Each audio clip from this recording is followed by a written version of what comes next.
Good afternoon, everyone. It is my pleasure to be here with you in Chasing Dragons to talk about a fundamental topic on environmental management in Latin America. Thank you, Alex and Juan, for inviting me in this special occasion. At the OECD, we are convinced that ESG investing has become a leading form of sustainable finance due to its perceived potential to deliver financial returns, align with societal values, and contribute to climate and biodiversity related objectives.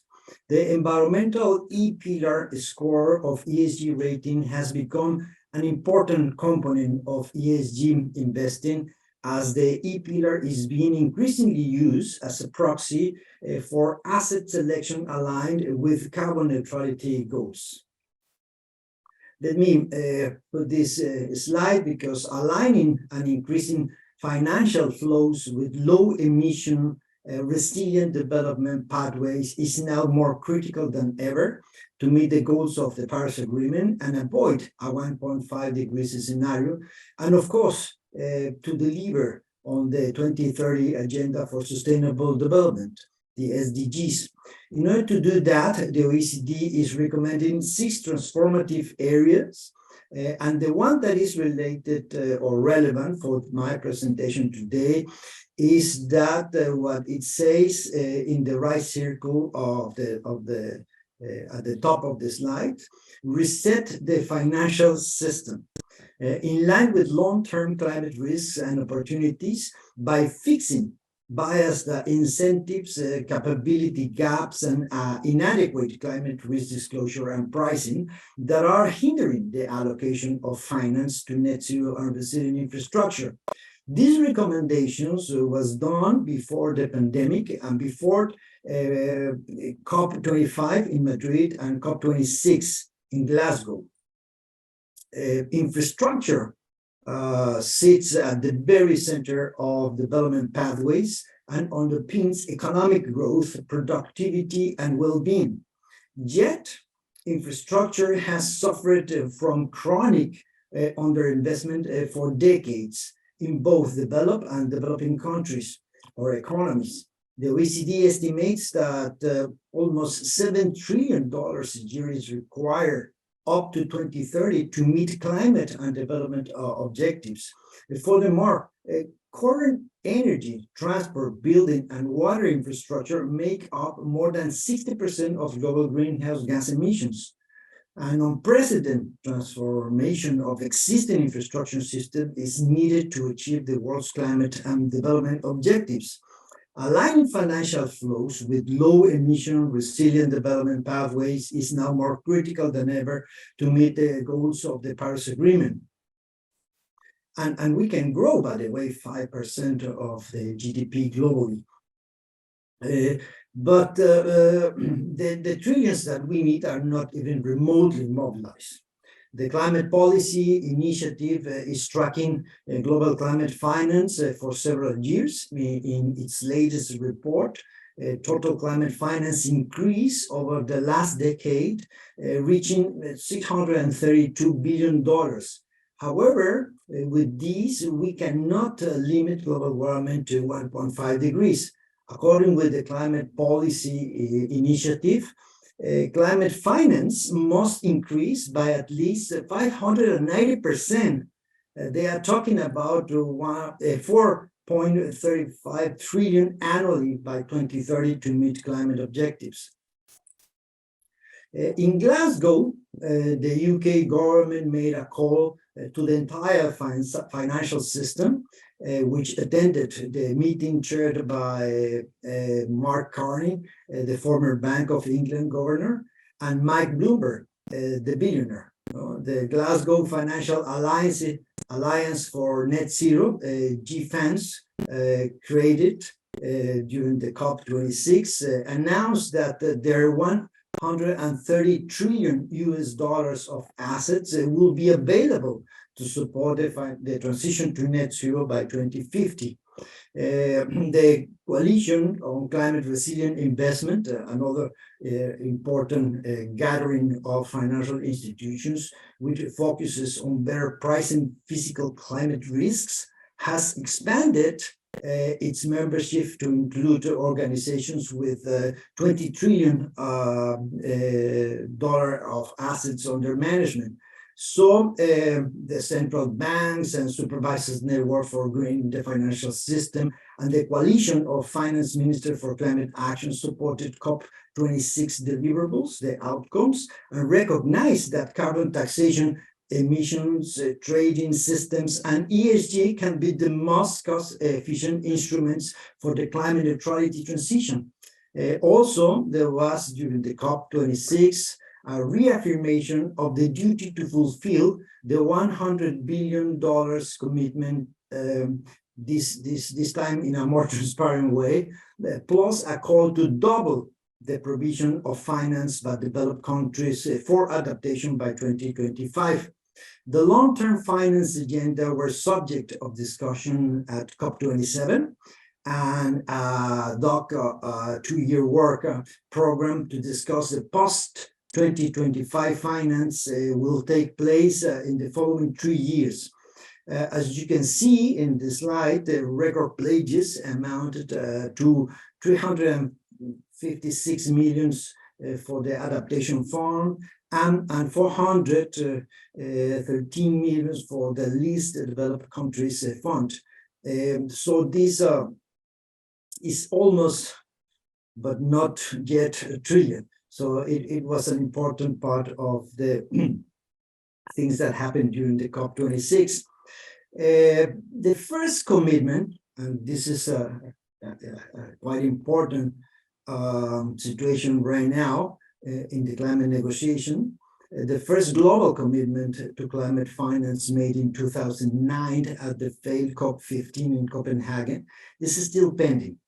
The commitment to mobilize $100 billion each year is fundamental in the current implementation phase of the Paris Agreement.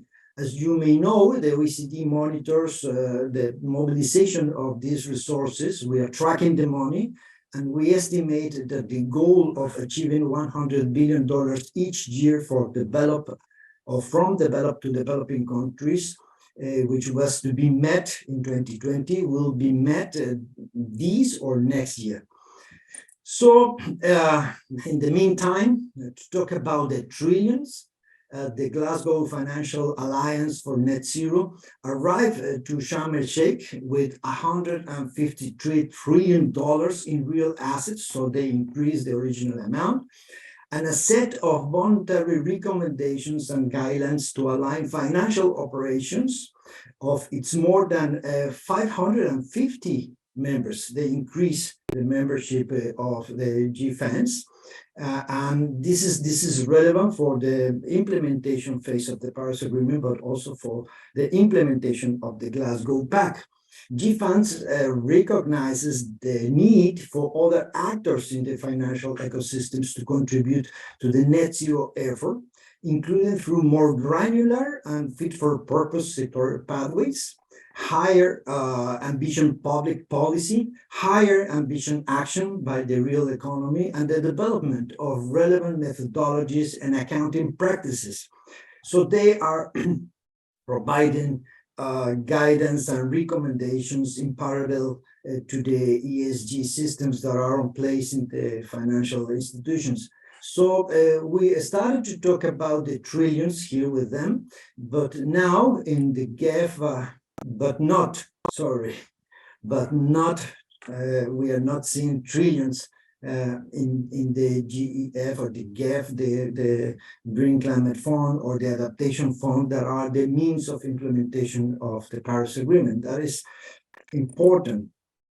Phasing out fossil fuel plants and extraction facility are the most relevant discussion right now. In this graph, that is also part of the GFAN's documents, you can see in the right side, the title Retire Dirty Early Facilities Wage in the Policy Scenarios.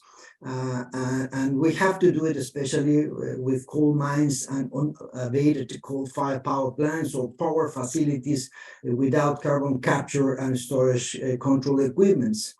So it seems to be an important part of the G-FAN's initiatives and the guidelines that are suggesting to their members. That's the meaning of the Make Dirty Cleaner wage. And this is also relevant in this other slide that I'm showing here, this complex and unreadable summary of the recommendations made by GFANs to financial institutions, just to show that they are including all greenhouse gases in their recommendations and the necessary removals in the climate neutrality equation, like as I was mentioning, the industrial carbon capture and storage, a technology needed in hard-to-abate industries as iron and steel and cement plants. Let me move to this more complex slide because I'm including here some chemical acronyms. No, this slide shows the relevance of all greenhouse gases, as I was saying, in the climate neutrality equation, especially short-lived climate forces or climate pollutants as methane, nitrous oxide, black carbon, that is a soot from ships or heavy-duty diesel vehicles, air conditioning gases, F-gases, or even carbon monoxide that is mainly emitted by passenger cars. These greenhouse gases are more relevant in climate policies this decade than CO2 due to its immediate toxicity in urban areas and the climate effects of them, and should be included in ESG metrics and reports. During Sharm el-Sheikh negotiations, the countries included the metrics update and the methane issues in the COP27 decisions. I made this summary to look in just one slide, the main outcomes from the COP27. Let me attract your attention to the numbers. You can add the pledges or the pledge donations in golden color and see not the billions or trillions needed to avoid a planetary climate crisis, but only the few millions committed in Egypt. If we look at the materiality of the global investments in energy transition, $500 billion in 2020, in percentage of the global energy mix, and of course, compared with the dominance of fossil fuels, you can figure out the magnitude of the change we are aiming for in both the Paris Agreement and the Glasgow Climate Pact. But what is the real problem we are facing right now? In this slide, you can see the amount of CO2 that can be emitted if existing extraction plants announced by fossil fuels companies become a reality. 936 gigatons of CO2 instead of 580. The carbon budget to avoid 1.5 degrees is the amount of emissions that the fossil fuel industry is planning to meet in the following years. This means that staying below 1.5 degrees may require governments and companies not only to cease licensing and development of new fields and mines, but it implies leaving almost 40% of developed reserves of fossil fuels unextracted. Due to the economic crisis derived from the pandemic, the unjust war in Ukraine, and the shortage of fossil fuels in Europe, the oil and gas companies received this year more subsidies. These are our numbers at the OECD, more investments, and more policy support. For them, we are talking about the trillions. So I think that we have to change the priorities in the policy development. A recent IEA analysis shows Sharm el-Sheikh climate pledges by governments, if fully achieved, no greenwashing, of course, would limit the global temperature rise to 1.7 degrees. This is an improvement during COP27 from Glasgow, of course. Nevertheless, much more is needed to align energy policies and investments to be faithful to the necessary trajectory of 1.5 degrees. Let's see what happens at COP28 in Dubai, because it's another oil and gas country that is relevant in the negotiations. As we enter the decade for delivery, as the IPCC is mentioning, the OECD believes that a whole of the economy approach is needed to realize the net zero transition. This includes focusing not only on upscaling zero or near zero emitting technologies and low carbon businesses, but also supporting the progressive lowering of emissions in high emitting and hard to abate sectors. In this context, transition finance, for example, the financial resources needed to support just transition projects from coal industry to clean options, is gaining traction among governments and market participants, and a number of approaches relating to transition finance have emerged and are continuing to emerge. The OECD is at the forefront of work on transition finance, trying to identify barriers and offering solutions, because we believe that this is a key important strategy of the financial system. Recent OECD work on the topic highlights that current differences in taxonomies, guidelines, and market-based frameworks can fragment markets and reduce investors' confidence. ESG investing has become a leading form of sustainable finance and has shifted from early stages of development towards mainstream finance in a number of OECD jurisdictions. Markets are increasingly using ESG investing approaches to improve risk management and long-term value and greening the financial system. That is the main purpose of this conversation today. And the main message that I would like to give to you, but it is in accordance with the things that are happening here. When they are conscious of protecting the environment, how companies are securing the materiality and profitability of their climate investments, well, for the time being with ESG investing or ESG rating systems. But despite interest in ESG, it seems that there is an incipient but growing investment in it in the private sector.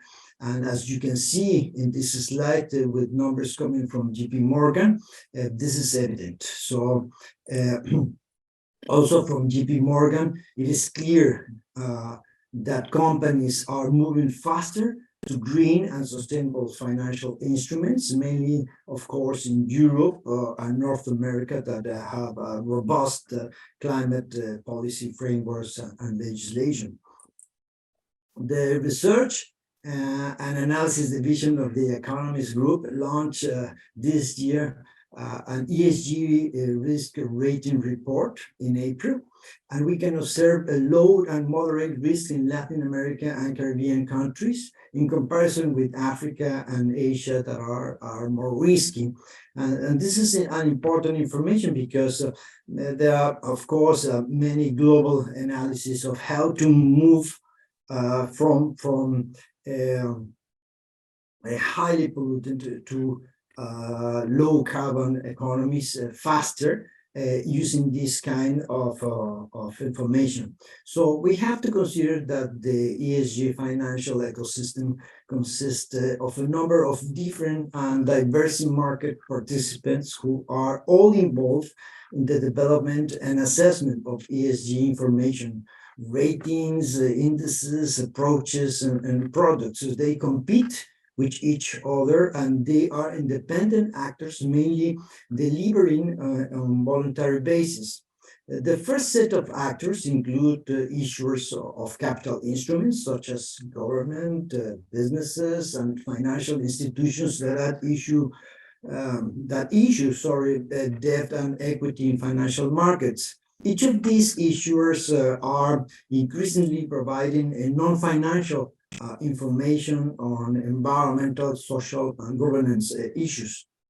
Secondly, there are providers, typically third parties of ESG rating and ESG indices. ESG rating providers include firms that provide sustainability metrics and information supported by qualitative and quantitative assessment of the non-financial disclosure by issuers. Some of these rating providers are also developing ESG indices. Thirdly, these outputs are then used by asset managers that employed ESG approaches to develop ESG influence investment portfolios and funds. Asset managers may include institutional investors that are asset owners or funds that are in turn distributed to institutional and retail investors. So data in the whole system, because of this diversity, is not yet reliable. It's not standardized, and benefits, that take time to materialize and can vary depending on the regions that I showed in the previous slide.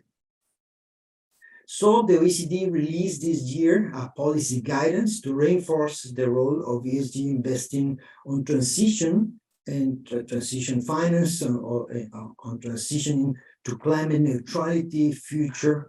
And let me do a summary of them in this slide. First, policymakers, financial authorities, and central banks were appropriate within their domestic mandates should strengthen the ability of reliable and quality ESG data and metrics in line with global baseline standards.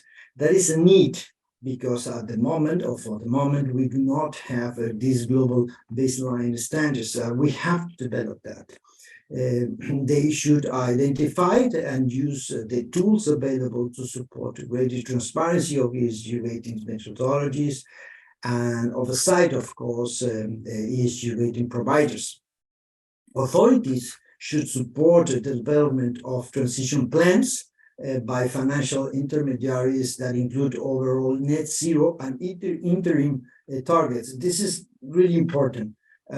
Because we have to see, for the moment, only 40% of these GFANS members are adopting climate neutrality goals and plans, but we have to see these transition plans with quantitative targets and, of course, different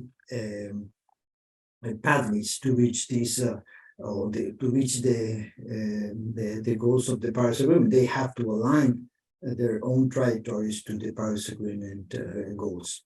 We think that all actors should collaborate within international fora to share good practices and continually strengthen the appropriate use of net zero strategies and associate tools for financial firms who have made voluntary net zero commitments. Why we are suggesting these policies?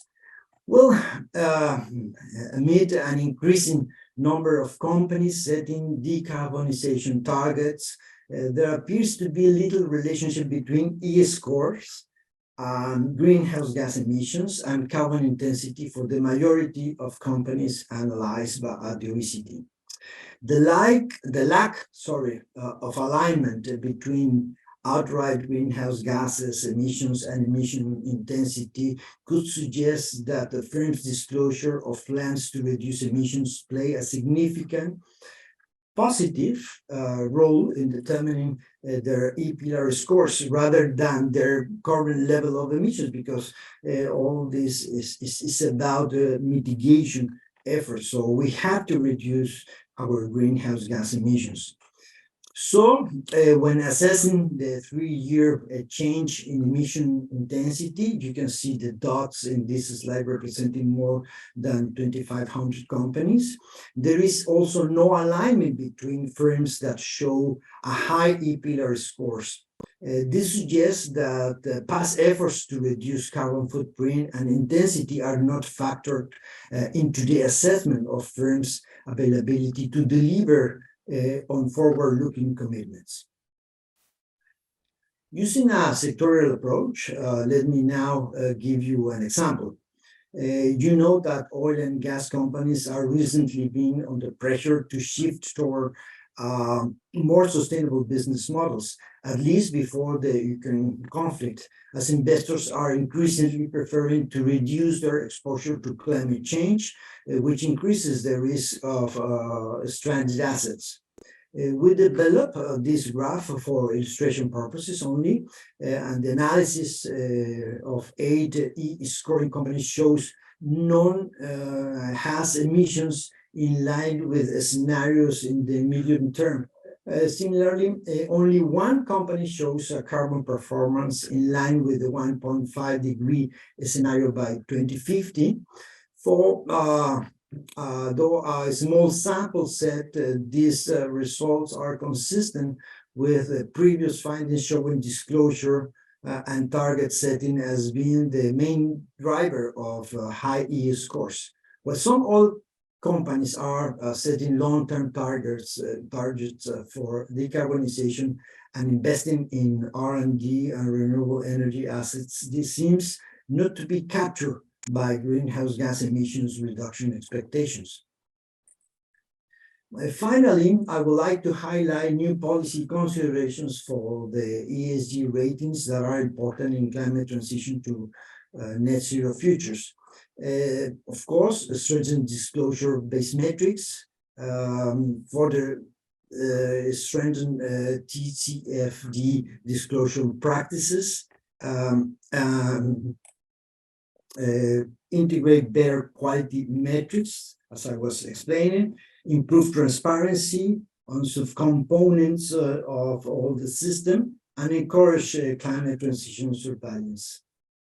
Well, thank you very much for your attention, and I hope that this summary of the things that are relevant for the OECD on ESG financing or investing systems is happening. Thank you very much.